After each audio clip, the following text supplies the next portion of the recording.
বাংলাদেশে অশান্তির জেরে বাড়তি সতর্কতা মালদহের মহদীপুর আন্তর্জাতিক সীমান্তে বিএসএফ এবং পুলিশের নজরদারি বেড়েছে সীমান্তে। এবার বাংলা থেকে বাংলাদেশে যাওয়া নাগরিকরা এরই মধ্যে দুশ্চিন্তা এবং আতঙ্কে ব্যাঙ্গালোরে চিকিৎসা করে বাংলাদেশে যাওয়ার পথে মালদহের মহদীপুর সীমান্তে এসে দেশের প্রধানমন্ত্রীর ইস্তফা এবং সরকার বদলের খবর জেনে উদ্বিগ্ন রাজশাহীর বাসিন্দা মোহাম্মদ শাওন।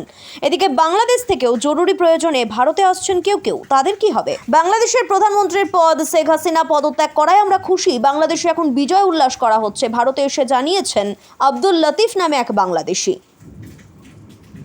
আজ দুপুরের পর থেকে মহদীপুর সীমান্ত দিয়ে আমদানি রপ্তানি বন্ধ করে দেওয়া হয়েছে। বাংলাদেশের এই অগ্নিগর্ভ পরিস্থিতির জেরে প্রায় 400 লরি চালক এই মুহূর্তে আটকে বাংলাদেশে, তাদেরকে ফেরানোর ব্যবস্থা করা হচ্ছে, জানালেন মহদীপুর এক্সপোর্ট অ্যাসোসিয়েশনের সম্পাদক Prosenjit Ghosh.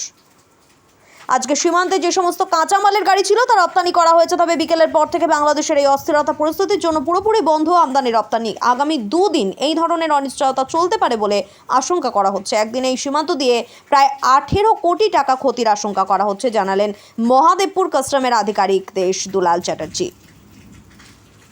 Bureau report RN Bangla.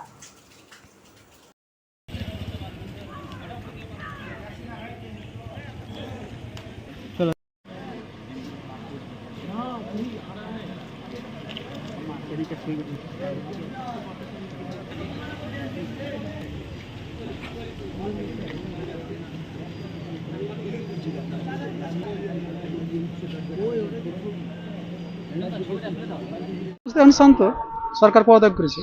এটাতে আপনারা খুশি? খুশি, আমরা খুশি। কেন এটাতে খুশি?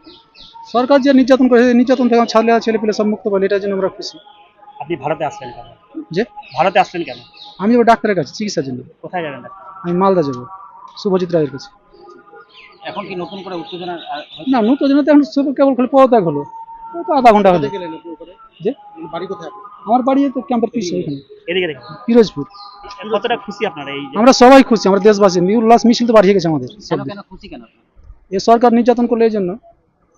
কি চাইছেন আগামীতে আপনারা? আমরা কি চাই? আমরা শান্তশিষ্ট থাকতে চাই, এটাই। এখন তো সেনার হাতে চলে গেল দেশ। সেনার হাতে যাবার ভোট হবে। কেন এই আগে সরকার কি আপনাদের সঙ্গে সরকার অত্যন্ত জুলুম চালাচ্ছে। কি ধরনের জুলুম করেছে আপনাদের উপর? দেশের জনগণের উপরে যে অত্যাচার অত্যাচার, যে কোনো জিনিসের সভ্যগতির দাম বেড়ে গেছে। ছেলেপেলে সব কিছু চাকরি বন্ধ ছিল, আমাদের যে চলাফেরার পর সব কিছু বন্ধ ছিল। এগুলো। আপনার নাম? আব্দুল লতিফ। আব্দুল রফিক। লতিফ। লাস্ট যে সরকার চেঞ্জ হয়ে গেছে এই মুহূর্তে শুনতে পেলাম আর কি ঢোকার সময়। আপনি কোথায় গেছিলেন দাদা? আর ব্যাঙ্গালোর গেছিলাম। এখানে কোথায় যাবেন? বাংলাদেশে কোথায়? বাংলাদেশে রাজশাহী গোদাগাড়ি থানায়। এই পরিস্থিতি বাংলাদেশের কিভাবে দেখছেন একজন বাংলাদেশী নাগরিক হিসেবে? এই মুহূর্তে তো কিছু বলার নাই, মানে হঠাৎ ভাবে এখন সবকিছু শুনতে পারছি। এখন কি বলবো, কি পরিস্থিতি, কি মন্তব্য বলবো? যোগাযোগ হয়েছে এখন? হ্যাঁ হয়েছে। কি কথা হলো? কি সিচুয়েশন? সিচুয়েশন বলতে আমাদেরকে সাবধানে আসতে বলো, খুব খারাপ অবস্থা। এই তো কি পরিস্থিতি শুনলেন এখন? পরিস্থিতির কথা যতদূর শুনেছি আগে যে অনেক স্টুডেন্ট মারা গেছে, এটা নিয়ে স্টুডেন্টের প্রোটেস্ট চলছিল। পুলিশের সাথে মানে পুলিশের গুলিতে মারা গেছে কয়েকজন স্টুডেন্ট, এই নিয়ে।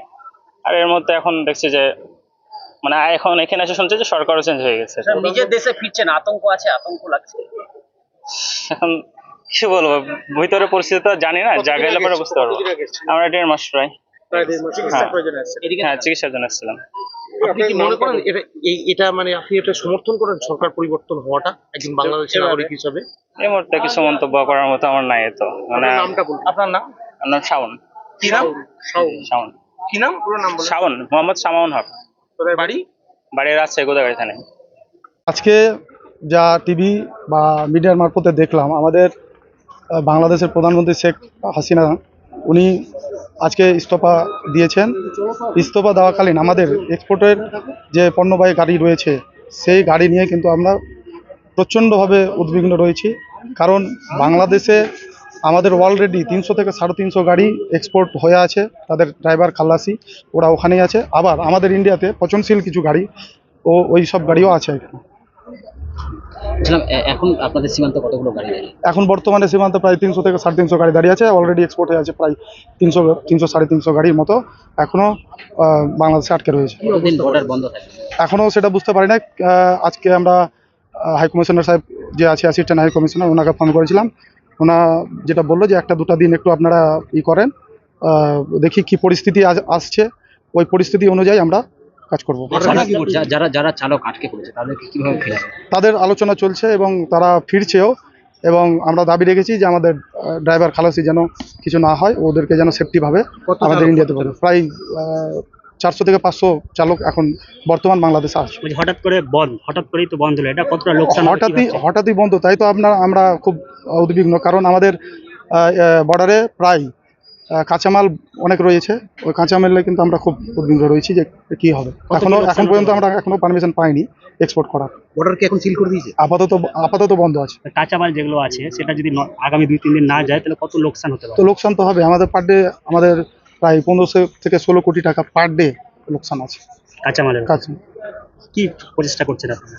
আমরা চেষ্টা করছি, ওনাদের সাথে কথা বলার চেষ্টা করছি, এবং ডিসি কাস্টমস ওনার সাথে কথা হলো, হাই কমিশনার যিনি আছেন অ্যাসিস্ট্যান্ট হাই কমিশনার, ওনার সাথেও কথা হলো। কি মনে করছেন খুলবে তাড়াতাড়ি? আশা করি তাড়াতাড়ি খোলার আছে। যেমন আমরা তো শুনলাম সেনাপ্রধান, বাংলাদেশের সেনাপ্রধান, উনি চার্জ নেবে বলেছেন, 2 দিন সময় চেয়েছেন। এখন সেনাপ্রধান আর্মি যদি নেমে যায় তাদের পরিস্থিতি মনে হয় ভালো হওয়ার দিকে আসবে। আপনার নাম? Prosenjit Ghosh, export secretary. রাজনৈতিক অস্থিরতা বাংলাদেশে, যার কারণে আমরা কয়েকদিন ধরে আশঙ্কা করছিলাম একটা কিছু ঘটতে পারে, তো সেটা হঠাৎ করেই আজকে ঘটেছে, এবং এর একটা জের কিছুদিন চলবে আশা করি। যার জন্য আজকের মধ্যেই আমরা সংশয়ে ছিলাম, সকাল থেকে এক্সপোর্ট করতে পারিনি, কিন্তু তারপরে বাংলাদেশ কাস্টমসের সঙ্গে কথা বলার পর আমরা চেয়েছি তাড়াতাড়ি যতগুলো গাড়ি পাঠানো যায় পাঠিয়ে দিয়েছি। আজকেও তাও 250-300 গাড়ি পাঠানো হয়েছে, কিন্তু এরপরে আর ওরা নিতে পারছে না। এই কিছুক্ষণ আগে ওরা ঘন্টাখানেক আগে বন্ধ করে দিয়েছে, আরও কয়েকটা গাড়ি আটকে গেল, যার ফলে এখন কাল পরশুর দিনটা অনিশ্চয়তা আছে। তবে কাস্টমস ওখানে আমি কথা বললাম, ওরা আশাবাদী আছে যে ওদের বন্ধ করার নির্দেশ ডাইরেক্টলি কিছু আসেনি, কিন্তু হয়তো একটুখানি অসুবিধা হতে পারে, কিন্তু চলাচল করার চেষ্টা হবে।